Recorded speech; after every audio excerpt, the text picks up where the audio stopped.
तीन की तिगड़म से बचिए कहानी का भाग संख्या 3। साधु उस युवती को त्याग कर और बहुत पश्चाताप कर दूर दूर एक दूसरे पर्वत की तराई में चला गया। वहां से देहात कुछ निकट पड़ता था। कुछ दिन तो साधु अपने साधन भजन में अच्छा लगा रहा। एक दिन देहात से एक मनुष्य आ गया। उसका इकलौता लड़का बीमार था। वह दुख चिंतन में था। महात्मा से कुछ दुआ बबूत चाहता था। वह बारंबार विनय करता, परंतु साधु उसे हटाने का प्रयत्न करता। साधु अपने सिर को खुजला रहा था। उसके हाथ में एक दो बाल टूटकर आ गए। साधु ने कुतूहलवश उन्हीं बालों को उस मनुष्य को दे दिया। वह मनुष्य महात्मा का प्रसाद समझ कर लाया और उन बालों को अपने पुत्र के हाथ में बांध दिया। संयोगाधीन 2-4 दिनों में उसकी बीमारी दूर हो गई। बीमारी तो दूर हुई कर्म भोग पूरा होने पर, परंतु उस अल्पज्ञ मनुष्य ने मान लिया साधु के बाल का प्रभाव है। अब तो सर्वत्र प्रचार हो गया कि पास के पर्वत की तराई में एक साधु रहता है। उसके बाल मिल जाने पर सब संकट कट जाते हैं। दुनिया अज्ञानी और पीड़ित ही है। अतएव झुंड के झुंड संसारी साधु के पास बाल मांगने आने लगे। साधु को पहले तो बुरा लगा, परंतु पीछे से उस साधन द्वारा मान बढ़ाई की प्राप्ति तथा सर्वत्र अपनी कीर्ति फैलती हुई देखकर बहुत खुश हुआ। साधु के पास हर क्षण 150 की भीड़ रहने लगी।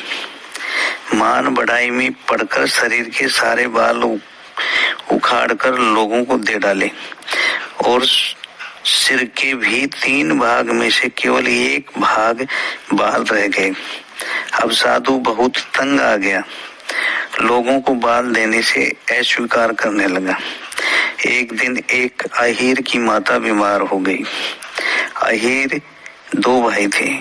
दोनों ने विचार किया जाकर महात्मा से बाल मांग लाना है। एक भाई बाल मांगने गया। जब साधु ने उसे बाल नहीं दिए तो वह लौटकर अपने भाई को बताया कि साधु ने बाल नहीं दिए। उन दोनों अहीर भाइयों ने वापस विचार किया कि साधु यदि सरलता से बाल नहीं दे रहा है तो क्यों न उसके सिर को ही काट लावें, जिससे सारे बाल अपने ही घर में आ जाएंगे। दोनों इस प्रकार विचार कर और एक तलवार लेकर साधु के पास गए और एक साधु को गिराकर उसकी छाती पर चढ़ बैठा और दूसरा उसके सिर को काटना ही चाहता था कि साधु बहुत रोने गिड़गिड़ाने लगा और कहा, भाई सिर के सारे बाल उखाड़ लो, परंतु सिर न काटो। उन दोनों अहीरों ने साधु की विनती सुन ली और उसके सिर के सारे बाल उखाड़कर घर ले आए और साधु को छोड़ दिया। वह साधु प्रत्यक्ष घटना से गुरु के उपदेश को स्मरण कर बहुत पश्चाताप करने लगा। हाय, मैंने गुरु उपदेश का दुरुपयोग ही किया, इसलिए भली भांति दुख भोगा। गुरु ने 3 के तिकड़म से बचकर रहने को कहा, परंतु मैं अधम कंचन कामिनी के चक्कर में पड़कर प्रथम दुख भोग चुका। अब की बार कीर्ति के चक्कर में तो जान ही पर लाला पड़ गया। इस प्रकार विचार कर वह संसार से उपराम हो गया। इन तीनों की तिकड़म को शत्रु के समान समझकर तथा उनसे विमुख होकर साधन भजन में लग गया। साधु को चाहिए कि वह अधिक धन का संग्रह ना करें। बिन मांगे जो प्रारब्ध अनुसार मिलता रहे उसमें भी अधिक का त्याग करते हुए या समाज तथा जनता के हित में लगाते हुए असंग्रही रहे।